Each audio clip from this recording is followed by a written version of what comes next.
Bienvenue à la communauté d'études quotidiennes de la Bible. Nous sommes heureux d'être ensemble encore une fois et de pouvoir partager un morceau de la parole de Dieu. Nous allons ensemble continuer à étudier la 12e leçon de notre brochure titrée La grande controverse. Pour cette semaine, le titre que nous développons, c'est Les derniers événements de la terre. Le verset à mémoriser, achète la vérité et ne l'avons point. La sagesse et l'instruction et l'intelligence que nous trouvons dans Proverbe 23, verset 23. Prions le Seigneur avant d'aller plus loin. Merci Jésus du fait que tu nous as bénis, tu nous as accordé la grâce, le privilège d'être à tes pieds. Merci infiniment pour le pain de vie que tu as mis à notre disposition. Et voilà que nous avons un grand désir de te connaître davantage. Nous te supplions de parler à nos cœurs.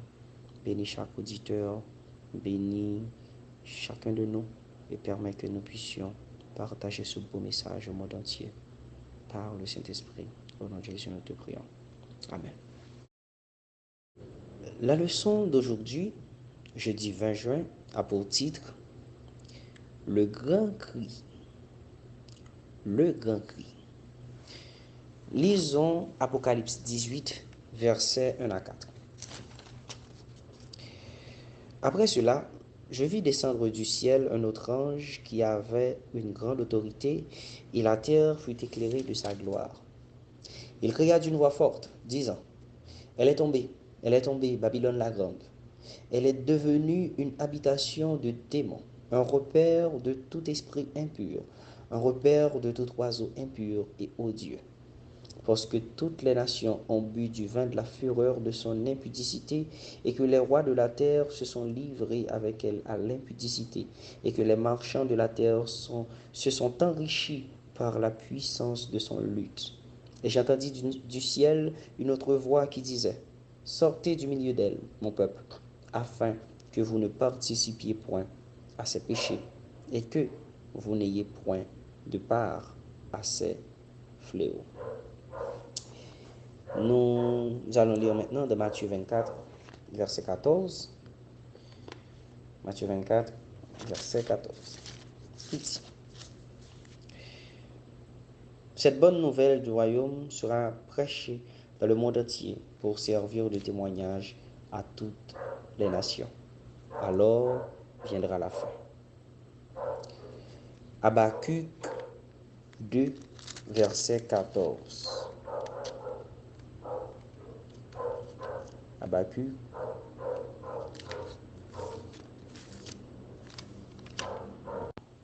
Habakkuk chapitre 2, verset 14. Des troupeaux se coucheront au milieu d'elle, des animaux de toute espèce. Le pélican et le hérisson habiteront parmi les chapiteaux de ses colonnes. Ses cris retentiront aux fenêtres, la dévastation sera sur le deuil, car les lambris de cèdre, seront arrachés. Hier, nous avions vu la pluie de la première et de l'arrière-saison. Nous avons pu comprendre comment cette pluie, qui est l'image du Saint-Esprit, sera déversée sur les enfants de Dieu, comme cela a été fait lors de la Pentecôte. Et aujourd'hui, ce que nous voyons à travers la leçon, le grand cri, c'est l'autorité, la puissance que cette pluie nous donnera pour que nous puissions partager l'évangile. L'ange qui annonce la chute de Babylone a une autorité. Dans Apocalypse 14, il y avait un message présenté pour les hommes. Cet ange révèle la gloire de Dieu de manière tellement parfaite que la terre entière était illuminée. Le mot autorité que nous lisons à travers la Bible, surtout dans Apocalypse, se réfère au mot exousia. il renvoie au mot triomphe. Lorsque Christ parle de cette autorité, il veut parler de la puissance à laquelle il nous armera pour que nous puissions faire face à ces difficultés, mais aussi pour proclamer l'évangile.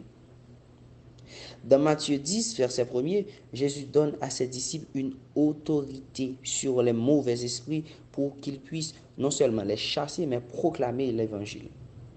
Dans Matthieu 28, dans cette grande mission que nous connaissons très bien, Jésus donne une autorité à ses disciples pour qu'ils prêchent l'évangile partout dans le monde.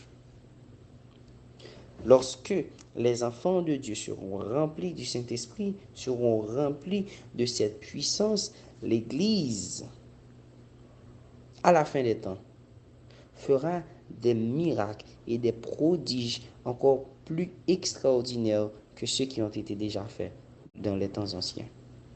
Dans l'espace de quelques années, les disciples ont proclamé l'Évangile dans le monde et ils ont gagné des âmes pour Christ. Et à la fin des temps, la même chose se reproduira. Des milliers de gens se convertiront en un seul jour. Des hommes et des femmes accepteront cette vérité et accepteront aussi de marcher avec Christ malgré les persécutions. Parce qu'ils vont recevoir la pluie de l'arrière-saison, la puissance de l'Esprit. Les serviteurs de Dieu, le visage illuminé et rayonnant d'une sainte consécration, iront de lieu en lieu pour proclamer le message du retour de Jésus. Des malades seront guéris. Des miracles et des prodiges accompagneront les croyants.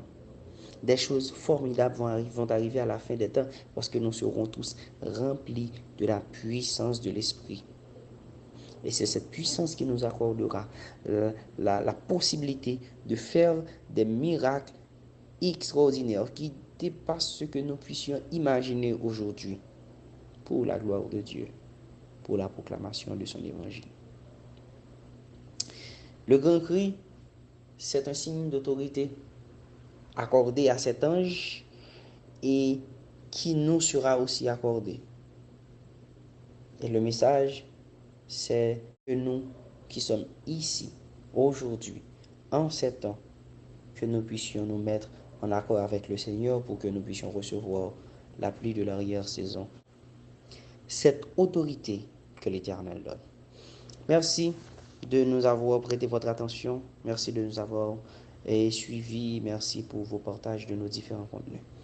Nous savons que l'Éternel continuera de vous bénir, tout comme il nous bénit aussi. Passez une bonne journée.